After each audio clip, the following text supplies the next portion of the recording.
Un día, cuando estaba viviendo en un barrio latino de España, en medio de una de mis experiencias más importantes en la vida, cuando estaba estudiando un máster en escritura creativa, se me ocurrió ir a un barrio representativo de la historia del fascismo en España, a una feria en la que había mucha gente que, evidentemente en secreto, defendía las creencias y las ideologías de Franco y por extensión las de Hitler.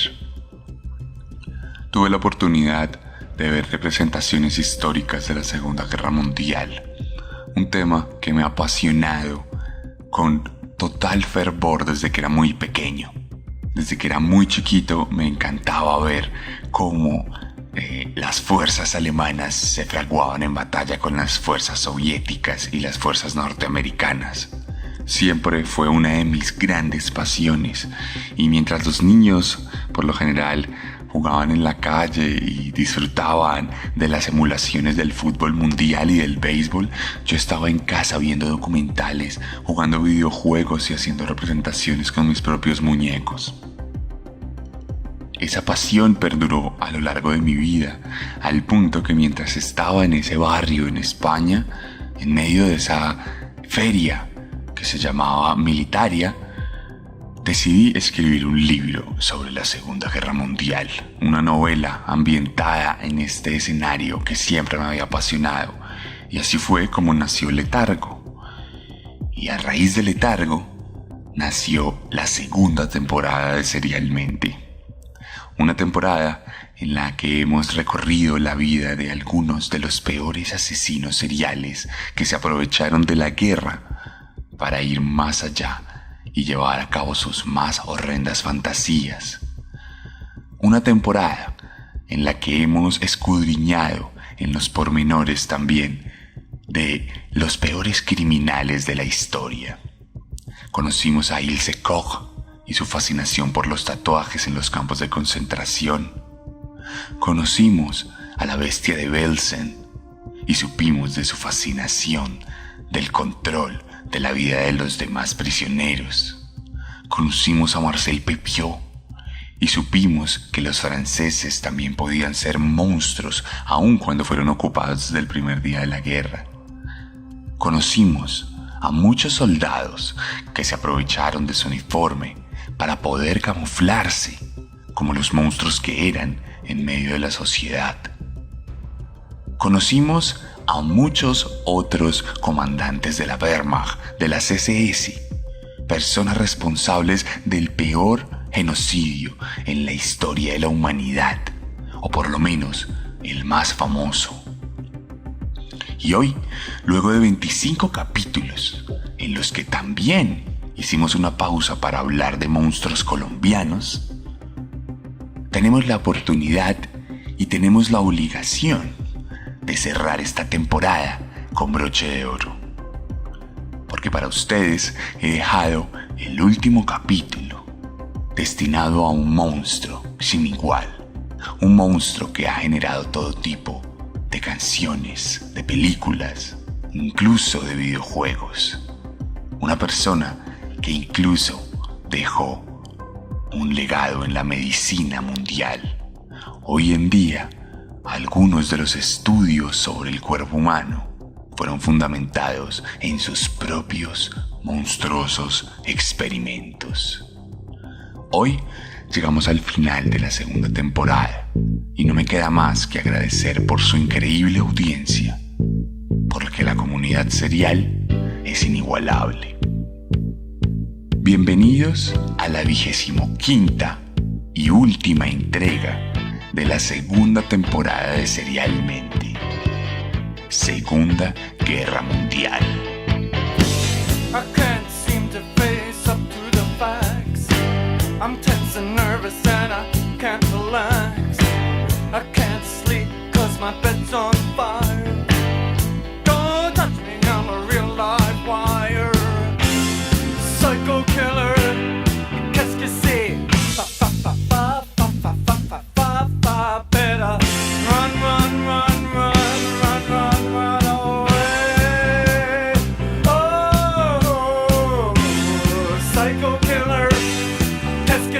como bien les dije, hoy vamos a hablar de un asesino que en su juramento se prometió salvar vidas. Hoy vamos a hablar de un doctor. Hemos hablado ya en esta temporada de otro médico y en Serialmente también habíamos hablado del doctor Harold Shipman, muy famoso. Pero en este caso no vamos a hablar de un simple médico, de alguien que atendía pacientes y ya, sino de una mente maestra que de alguna u otra forma estudió durante toda su vida para convertirse en el monstruo científico del que vamos a hablar hoy. Este protagonista del que hoy les voy a hablar encarna todas las representaciones macabras de los científicos locos fascinados con los experimentos. Hoy les voy a contar la historia de un investigador. Hoy les voy a contar la historia de un líder. Hoy les voy a contar la historia de un monstruo. Hoy les voy a contar la historia de Joseph Mengele, el ángel de la muerte.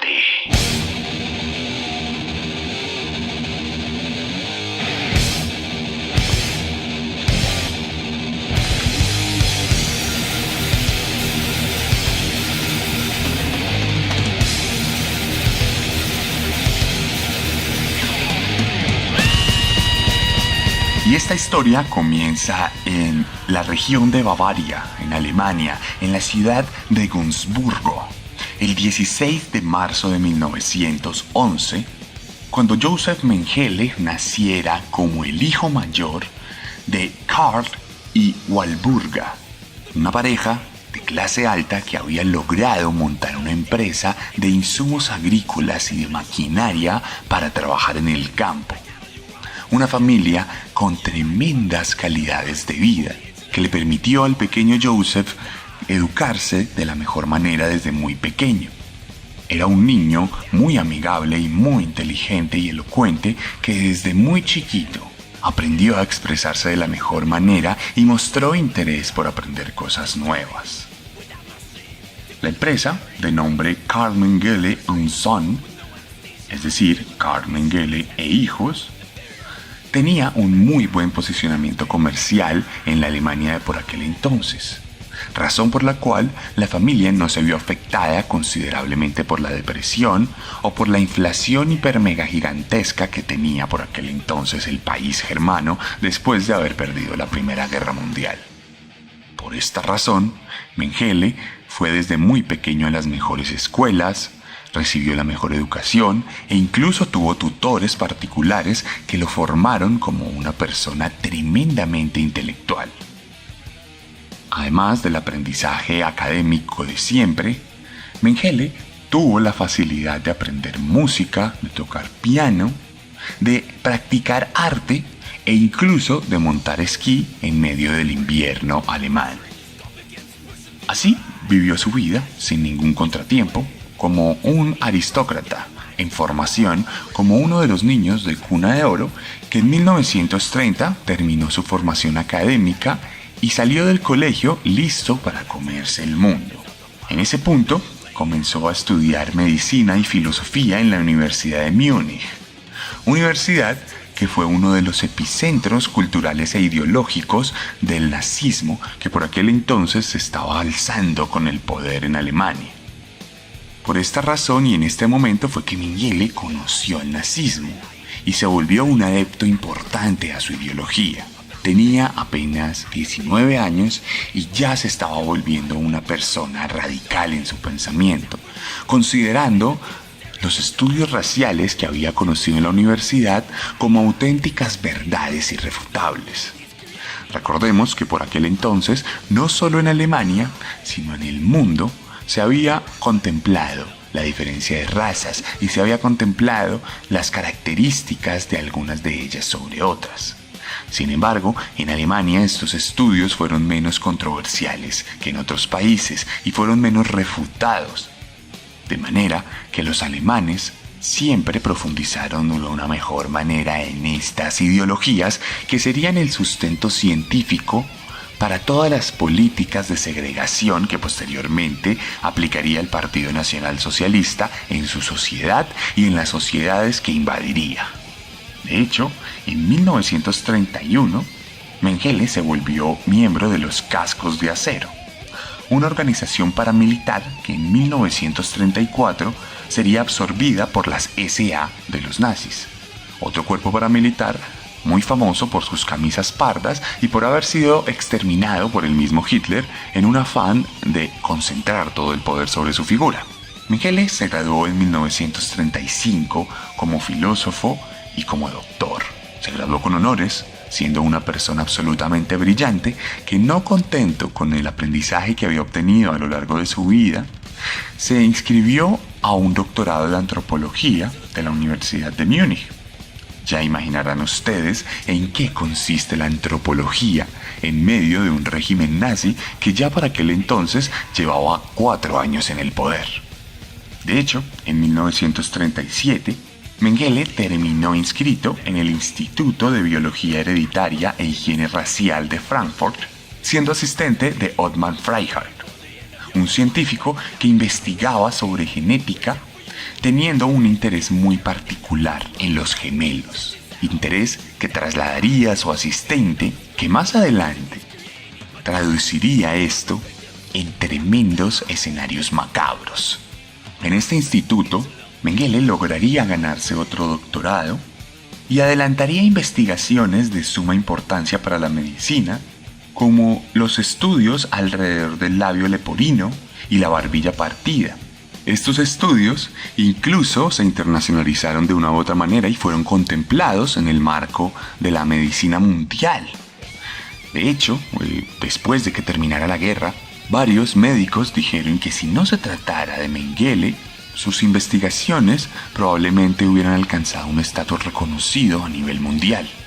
Su mentor, Ottmar, adelantó varias cartas de recomendación para Mengele para que tuviera ascensos y para que fuera parte de las investigaciones más importantes a nivel nacional. De hecho, en algunas cartas elogiaba la confianza que su pupilo presentaba y su habilidad para explicar conceptos complicados de una manera muy clara. Mientras tanto, en el apartado personal, Mengele llevaría a cabo su matrimonio en el 28 de julio de 1939 con Irene Schnoverin, a quien había conocido en Leipzig mientras trabajaba como médico residente. La pareja tendría un único hijo llamado Rolf, que nacería ya avanzada la guerra en 1944. La vida del monstruo todavía no llegaba a los niveles repugnantes que alcanzaría más adelante.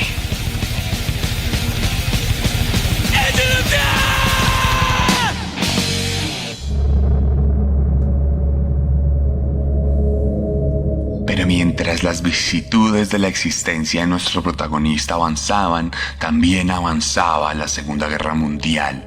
Avanzaba aquel conflicto que se estaba cocinando en los interiores del Reichstag y más adelante en todos los campos europeos. Bien sabemos que la ideología nazi tenía elementos gigantescos de antisemitismo. Tenía la higiene racial como una de sus premisas más importantes y la eugenesia era una de sus prácticas más comunes, pues creían firmemente que la manipulación genética era algo moralmente aceptable para lograr mejores seres humanos y lograr jóvenes que más adelante serían idóneos para atacar toda Europa occidental y oriental. Todo esto estaba combinado con una política de pangermanismo, con una política que profesaba a la raza aria como superior a los demás y al reino germánico como el dueño del mundo. Es por esto que llevaron a cabo una política de expansión territorial, un objetivo puntual para lograr construir un espacio vital en el que todos los pueblos germánicos pudieran vivir con mano de obra esclava, con investigaciones genéticas y con campos para determinar quiénes eran mejores a nivel racial y quienes no merecían vivir y debían ser asesinados, exiliados o intervenidos genéticamente para no mezclarse con los nazis. Mengele, muy a pesar de ser un médico, un investigador, un doctor, en muchos sentidos, un filósofo y un antropólogo, creía firmemente en estas creencias. Era una persona que se abrazó con el nazismo desde sus propios orígenes cuando era muy joven y que en 1937 se afilió formalmente al partido, por lo cual, en 1939, cuando empezó la guerra, se enlistó rápidamente al ejército y se volvió médico de campaña de las Waffen-SS. Empezó con un rango de subteniente y estuvo destinado a un batallón de la Reserva Médica hasta noviembre de 1940, cuando fue asignado a la Oficina de Raza y Reasentamiento de las SS en Pomerania. Después fue asignado a la Oficina de la Raza y Reasentamiento de las SS en Poznania, donde evaluaba a los candidatos a la germanización. Un trabajo de burocracia que de una u otra forma aprovechaba sus conocimientos, pero no explotaba a cabalidad todo lo que podía hacer. De cualquier manera, en 1941 fue destinado a Ucrania, cuando ya había empezado la Operación Barbarroja, que implicaba toda la invasión de la Unión Soviética. Aquí sí que tuvo un poco de acción en terreno e incluso se ganó una Cruz de Hierro cuando salvó a 2 soldados de un coche en llamas. En este punto, Mengele sí llevó a cabo su entrenamiento como médico y cumplió su juramento salvando vidas auténticamente, solo que en este caso se trataba de vidas de soldados de la Wehrmacht que estaban cometiendo brutalidades en su invasión a la Unión Soviética. De cualquier manera, aquí duraría 2 años, llegando incluso a convertirse en capitán de las SS del apartado médico y ascendiendo rápidamente en el poder, volviéndose una persona prominente en el terreno, hasta que en 1943 sería herido de gravedad en batalla, sería llevado de vuelta a Alemania y se forjaría su baja, por lo menos, de las partes activas de la guerra. Ya no tendría que ir al frente de batalla, ya no tendría que sostener combates contra el enemigo, ya no tendría que estar en campañas, en terreno. Se volvería nuevamente una persona burocrática, se volvería nuevamente un director de una oficina de raza. Y ahí se aburriría y se daría cuenta que su verdadero talento no estaba en firmar papeles, sino experimentar en pro de la humanidad. El monstruo se abriría camino a su guarida.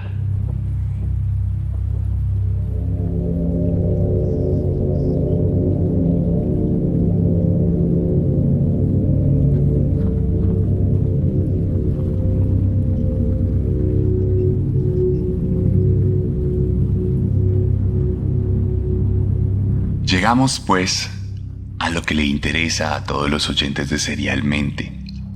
Llegamos a la vida que hizo famoso mundialmente e históricamente a Mengele. Llegamos a su nombramiento como médico en jefe del campo de concentración de Auschwitz. Aquel campo donde varios de los monstruos que narramos en esta temporada tomaron protagonismo a través de la muerte, la represión y el genocidio. Mengele tenía muchos intereses particulares en términos de estudios genéticos, estudios de gemelos principalmente y estudios del cuerpo humano en términos generales. Por eso, a comienzos de 1943, solicitó el traslado del servicio al campo de concentración famoso en Polonia. Allí se planteó el objetivo de hacer estudios con seres humanos, personas que consideraba genuinamente inferiores y que creía no debían pisar la tierra. Un médico, un genético, un doctor, con creencias racistas que lo llevarían a convertirse en uno de los peores asesinos de la historia. Su solicitud fue aceptada y fue destinado allí, donde bajo el mandato de Edward Witz fue nombrado jefe del campo de familias gitanas, en el complejo de Birkenau, el número 2 del campo. Recordemos que para estas alturas el campo ya no era un campo de trabajo, sino un campo de exterminio, donde todas las personas que estaban destinadas terminaban como mano de obra esclava durante unos meses hasta que se cansaban y morían, o eran destinadas directamente a las cámaras de gas. Aquí, como bien sabemos, había algo muy famoso y que todos conocemos y eran esos trenes de la muerte. Trenes que llegaban al campo de concentración con cientos de personas y familias que eran bajadas a la fuerza y puestas en formación para que los médicos las revisaran. Por lo general, los médicos no disfrutaban mucho de esta labor. Tenían que elegir a quién debía morir inmediatamente en las cámaras de gas y quién podía servir para trabajar como esclavo durante algunos meses. Esta labor, naturalmente, tenía ciertas complejidades morales. Complejidades morales que para nuestro protagonista no eran ningún impedimento, pues él simplemente salía con total tranquilidad y felicidad, cantando una melodía y silbando, mientras elegía quién moría y quién vivía.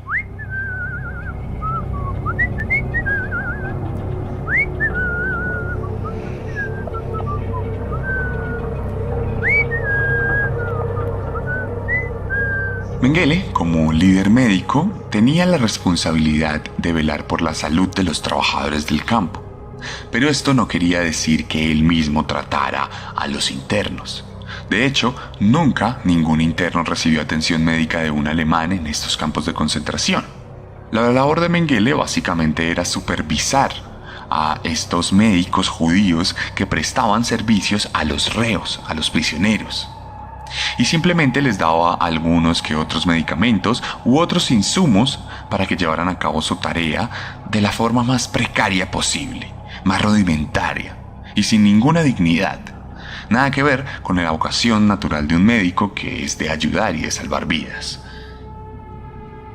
La otra responsabilidad de Mengele en este caso era mantener la salud general del campo en unos niveles aceptables para que se llevaran a cabo los trabajos forzados. Me explico. Básicamente, Mengele tenía que responder a cualquier tipo de brote epidémico que se generara. Por ejemplo, en algún momento se dio un brote de tifus en una de las barracas del campo gitano, razón por la cual Mengele decidió asesinar a todas las personas de la barraca, enviarlas a la cámara de gas y luego desinfectar la barraca y poner a nuevos residentes en ella. Empezó a hacer un proceso de desinfección, el cual implicó el asesinato de más de 1000 personas en menos de 3 días, los cuales vieron la muerte por cuenta de una decisión burocrática de Mengele, quien decidió que la mejor manera de combatir estos brotes era acabando de raíz con los agentes contaminantes, en este caso los mismos infectados o posibles infectados. Una decisión pragmática que no contemplaba de ninguna manera la vida de las víctimas.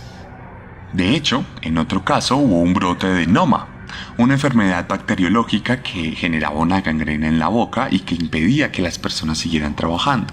Entonces, Mengele, muy cuidadosamente, trazó una línea de contagio, determinó unos estudios que pudieron mostrar quiénes eran los orígenes y quiénes estaban en contacto con esos orígenes y los asesinó a todos. Luego, tomó los cadáveres de las personas, los decapitó y mandó su cabeza para estudios bacteriológicos que identificaron más adelante el origen de la epidemia y pudieron contrarrestar con algún tipo de ingenio este tipo de enfermedades que menguaban la productividad del campo. Todo esto no era más que el trabajo cotidiano de nuestro protagonista, los pormenores de una persona que más adelante se abriría espacio para su verdadero objetivo y para lo central de nuestro episodio: la experimentación en cuerpos humanos.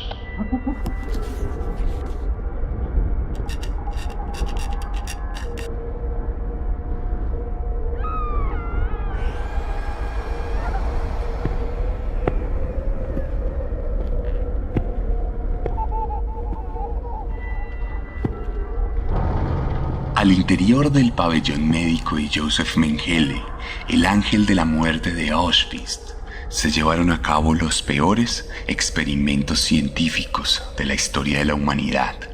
Pensemos en la figura de un científico loco, el villano de una película que tiene alguna obsesión y que lleva a cabo estudios e investigaciones tremendamente podridas. Ese científico loco, ese personaje de película, está inspirado en nuestro protagonista. Incluso muchas películas palidecen frente a la horrible realidad que se gestaba a los interiores de aquel edificio en pro del conocimiento de la humanidad. Para contarles un poquito, podemos hablar de experimentos tremendamente agresivos. en los que, por ejemplo, se tomaban a personas completamente sanas y se les amputaba algún miembro, sin anestesia, por supuesto, para luego ver cómo se desarrollaba el cuerpo y cómo trataba de sanarse. Entonces se llevaban a cabo trasplantes, donde te quitaban el brazo y te ponían el brazo de otra persona para ver cómo reaccionaba y si era posible reconstruir el cuerpo de estas maneras. También se hacían experimentos en los que se estudiaba la resistencia del cráneo humano a los golpes en la cabeza. Entonces se amarraba a la persona en una silla y se montaba un sistema automático, y luego de ser amarradas eran dispuestas para un mecanismo automático que les golpeaba en el cráneo con un martillo en repetidas ocasiones para que los alemanes pudieran determinar cuántos golpes y cuánta fuerza se necesitaba para romperlo. También se llevaron a cabo experimentos de congelación, en los que las personas tenían un termómetro introducido en el recto y eran obligadas, vestidas como militares, a meterse en una tina congelada, donde pasaban muchos minutos, desde 10 minutos hasta 1 hora, mientras se medía su temperatura corporal y se podía determinar a qué velocidad bajaba cuando estaba sometida a bajas temperaturas o a qué temperatura perdían la vida, siendo 27 grados Celsius la temperatura más alta a la que un cuerpo podía morir de congelamiento y siendo 25.5 la más baja registrada. Estos estudios estaban pensados para determinar el límite del cuerpo humano en medio del invierno, porque resulta que las fuerzas alemanas estaban siendo tremendamente golpeadas por el frío ruso que congelaba a las tropas sin ninguna conmesuración. Entonces, estos estudios fueron muy útiles e incluso fueron presentados en un marco mundial de medicina durante la época en medio de la guerra. También se llevaron estudios a cabo con relación a la malaria, en la que miles de personas eran infectadas intencionalmente para luego ser tratadas de distintas maneras y así mirar cuál era el mejor tratamiento para una persona infectada. De la misma manera se llevaron a cabo tratamientos con la sulfamida, con otras enfermedades, con el tifus y con bacterias que pulverizaban el cuerpo humano y que lo llevaban a presentar tremendos problemas de salud. Otros de los experimentos tuvieron que ver con el efecto de las bombas incendiarias en la piel, con el efecto del gas mostaza y del fosgeno, y con los métodos de alimentación y de hidratación de las personas, pues los nazis tenían un objetivo y era volver potable el agua de mar. Algo que naturalmente no se ha logrado de la manera en que se debería lograr y que ellos querían lograr, pero que llevó a cabo ciertos estudios en los que algunos prisioneros eran obligados a alimentarse exclusivamente con agua de mar, muriendo agónicamente y deshidratados, lamiendo el piso para poder robarse algo de líquido y no morir de sed. También se esterilizaban a algunos pacientes y se veían los mejores métodos para que no llevaran a cabo ningún tipo de procreación. Métodos que hacían que las vaginas y los penes sangraran, pero que al final tenían el efecto deseado. Otros métodos también generaban cáncer, cosas que no le importaban a los nazis, pues se trataba de seres humanos de segunda categoría. Incluso en algún momento se llevaron a altitudes muy elevadas a los seres humanos para ver cuáles eran los efectos que tenían sobre su cerebro y sobre sus pulmones. Estudios que más adelante se traducirían en una serie de cartillas que explicaban a la Fuerza Aérea Alemana, la Luftwaffe, cuáles eran los límites de sus pilotos antes de que tuvieran que usar cierto tipo de mascarillas o cualquier otro escenario de cuidado para las tropas. Pero la fascinación real de Mengele estaba, como bien sabemos, en sus orígenes como doctor preocupado por los gemelos. Los gemelos tenían algún tipo de formación genética desde la teoría de Mengele que los hacía superiores a los demás seres humanos, pues el hecho de compartir el útero y el hecho de haberse gestado de una manera mucho más práctica en el vientre de la madre los hacía sujetos de estudio que más adelante serían particularmente importantes a la hora de desarrollar nuevas técnicas de procreación. Esto con el interés de agrandar a la población alemana, pues como bien sabemos y supimos en el primer capítulo de esta temporada, los alemanes tenían un interés particular por engrosar sus filas, por ser muchos millones. razón por la cual estos estudios genéticos sobre gemelos eran muy importantes, porque Mengele tenía el objetivo de encontrar la manera de que todos los embarazos fueran de gemelos y así poder multiplicar la manera en que los alemanes dominarían el mundo. Para esto llevó a cabo terribles experimentos sin igual, que solo llenarían los libros de terror más adelante. Por ejemplo, tomaba a los gemelos y les cortaba las extremidades y las intercambiaba haciendo trasplantes para ver si funcionaban.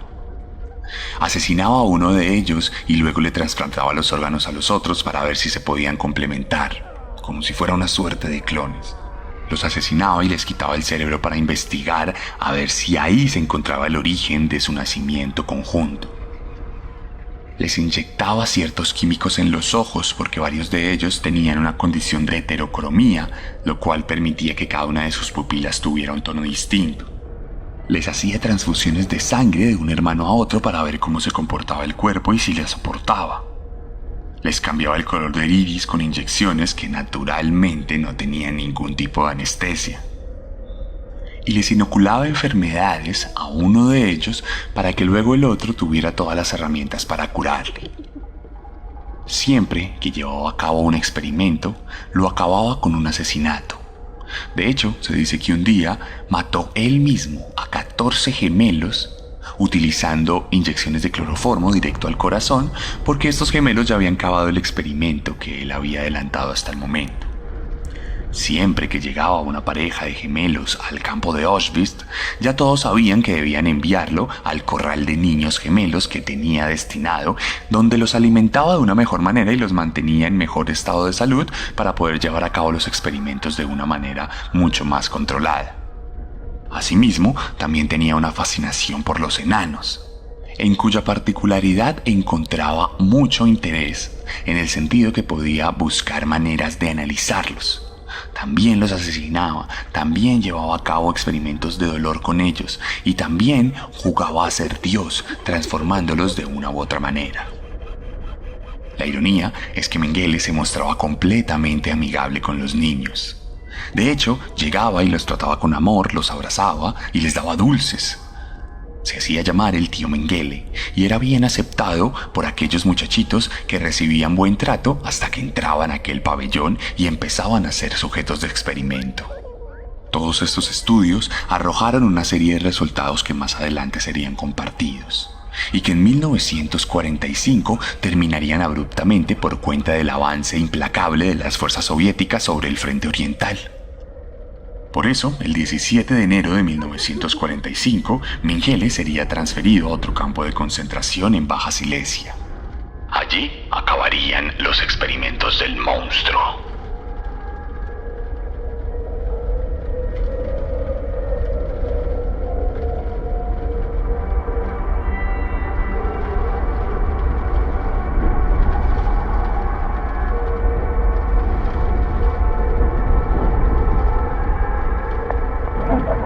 En este punto de su vida, Mengele dedicaría toda su existencia a huir. Sería capturado por los estadounidenses y sería identificado como el Dr. Joseph Mengele, pero luego su identidad se perdería por cuenta del desorden burocrático de los norteamericanos que tenían a muchos prisioneros a su poder. Además, Mengele nunca portó el característico tatuaje de las SS que tenían el número de identificación y el tipo de sangre en el antebrazo, razón por la cual cambió su identidad con facilidad y fue identificado como un soldado de bajo rango que más adelante sería liberado. Así vivió 4 años tranquilamente después de la guerra trabajando en una granja y luego, viendo que podía ser capturado e identificado, se fue exiliado a Argentina a través de una organización que lo llevaría clandestinamente y por mar. Allí, en Argentina, se establecería como doctor, compraría unas farmacéuticas y sería un agente comercial de la empresa de su padre que todavía existía. Incluso volvería a adoptar su nombre original y tendría un pasaporte con su auténtica identificación. Se sentía totalmente seguro en Argentina, pues allí había muchas organizaciones pronazis que aceptaban a estos exiliados y que cuidaban de su seguridad. Incluso Mengele, aún interesado por sus estudios, volvería a la Unión Soviética a tratar de encontrar sus libros de investigación en Auschwitz, volviendo nuevamente a Argentina y adquiriendo varias propiedades que le permitían vivir cómodamente. Aquí ya se había separado de su primera esposa, quien guardó su identidad con recelo. Luego se casó con su cuñada viuda y fue padre adoptivo de su sobrino. Viajó mucho por negocios a Paraguay, viajó a Brasil y tuvo varias representaciones comerciales en distintos países, llegando incluso a conseguir la ciudadanía argentina en 1959 bajo el nombre de José Mengele. Sin embargo, por aquel entonces, el Mossad se preocupó por él. Empezó a rastrearlo y se dio cuenta de que verdaderamente seguía vivo y de que se encontraba viviendo en Argentina tranquilamente bajo el mismo nombre con el que firmó cada uno de los experimentos terribles que llevó a cabo. El Mossad, el servicio de inteligencia israelí, dedicó varios esfuerzos a extraditarlo y a capturarlo, algo que jamás fue posible, pues los gobiernos locales de Sudamérica nunca permitieron que fuera extraditado debido a temas legales relacionados con su nacionalidad. Sin embargo, Mengele se asustó considerablemente y se fue clandestinamente a Brasil, donde nuevamente se cambió el nombre, y vivió tranquilamente en otras fincas, teniendo varios ingresos por cuenta de sus aliados comerciales. El Mossad duró 2 años cazándolo, pero finalmente tuvo que dejar a un lado la misión, pues los recursos cada vez eran menores, el presupuesto destinado cada vez era más bajo, pues los israelíes tenían otros intereses más importantes como mejorar sus relaciones con Egipto y tratar de posicionarse en Medio Oriente tal como lo han venido haciendo hasta ahora, pasando por encima de todo el mundo a su alrededor. Entonces, Mengele, ya viviendo con su excuñada, tuvo la oportunidad de ser una persona pacífica y tranquila en sus últimos años en Brasil. Allí vivió en la clandestinidad bajo el nombre de Wolfgang Erhard, un nombre ficticio que enarboló durante sus últimos años, hasta que el 7 de febrero de 1979, teniendo 67 años, siendo ya una persona completamente deteriorada en términos de salud, sufriría un derrame cerebral con tan mala suerte que lo sufriría mientras nadaba en el mar, razón por la cual se ahogaría y fallecería, dejando un cuerpo que luego sería rescatado y enterrado en las inmediaciones de Brasil bajo el seudónimo que había recibido durante los últimos años. Mengele nunca recibió justicia y su único castigo fue ser recordado como un monstruo durante el resto de su vida, porque nunca jamás pagó 1 año de prisión, nunca jamás recibió su merecido por los castigos que infringió a los gemelos. Nunca jamás se responsabilizó de todo lo que hizo. El monstruo murió en la impunidad.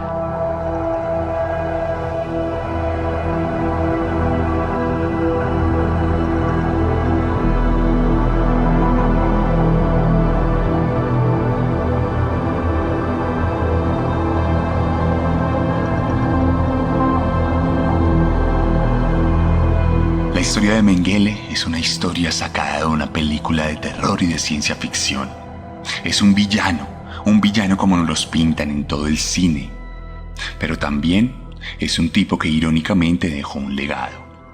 Sus estudios sobre cuerpos congelados y la muerte en el frío hoy en día son aceptados por la comunidad médica internacional, a pesar de todos los problemas éticos que eso representa.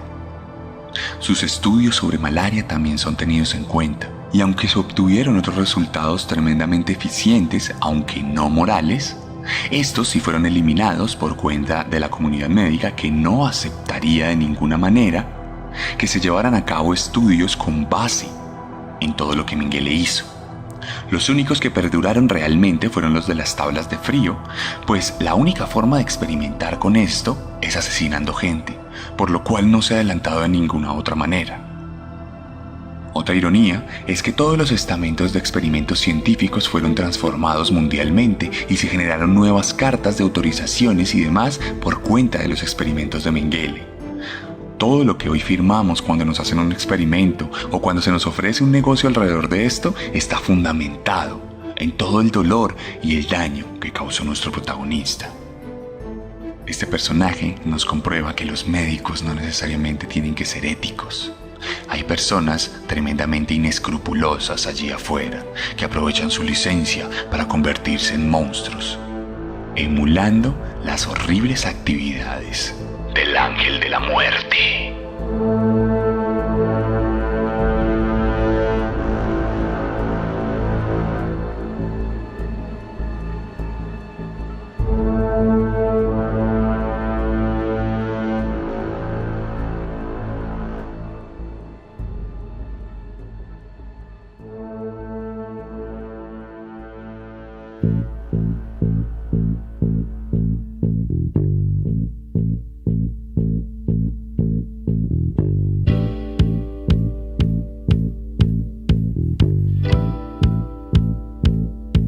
Y esta fue la historia de Joseph Mengele, la última entrega de nuestra segunda temporada. Si les gustó, les pido por favor que la compartan. Es la mejor manera de ayudar el podcast para que siga creciendo y siga siendo escuchado. Si además les encantó mi forma de narrar, sé que les va a gustar demasiado mi forma de escribir. Y para ustedes tengo por eso 3 libros: Descenso, Carne y Letargo, y un cómic, Herederos de Caín, todos dispuestos para que puedan maravillarse y horrorizarse con lo peor del ser humano. Si están en Colombia, pueden ir a cualquier librería a comprarlos. Y si están en México, pueden escribir a Chunchos MX o ir a la página chunchos.mx, donde también encontrarán merchandising de Serialmente dispuesto también en Colombia. En mi Instagram les voy a dejar fotos de Mengele, les voy a dejar fotos de sus experimentos y les voy a dejar unas historias donde vamos a profundizar un poquito más sobre lo que ocurría al interior del pabellón médico de Auschwitz.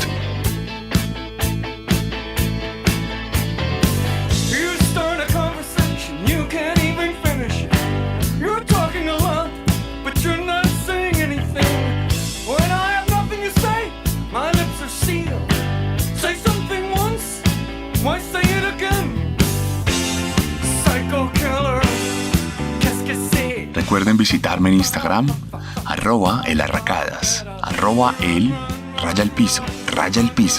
@el_arracadas.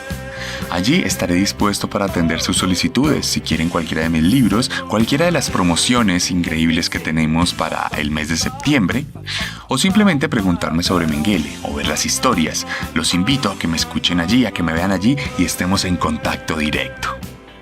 Esta temporada ha sido un viaje cósmico. Ha sido un viaje increíble por lo peor de la mente humana. He disfrutado mucho haciéndola y espero que ustedes hayan disfrutado el doble escuchándola. Por lo pronto, pararemos un tiempo. Daremos espacio a la segunda temporada de Un Día de Furia, donde ya saben que en Pia Podcast ambientamos las peores masacres de la historia. Quiero que me ayuden, quiero que sus voces estén en las actuaciones de Un Día de Furia. Y para eso pueden escribirme también un mensaje en Instagram. Abrimos oficialmente el casting para las voces. Ya hemos usado voces de toda Latinoamérica para la primera temporada y la segunda temporada se viene muy rápido en Pia Podcast. Luego, la tercera temporada de Serialmente, a petición del público. No siendo más, me despido de ustedes agradeciéndoles la increíble audiencia y el increíble apoyo que hemos tenido en este podcast, el podcast sobre crímenes más escuchado de Colombia. Nos vemos la próxima temporada con un nuevo monstruo, porque recuerden que siempre podemos ser peores.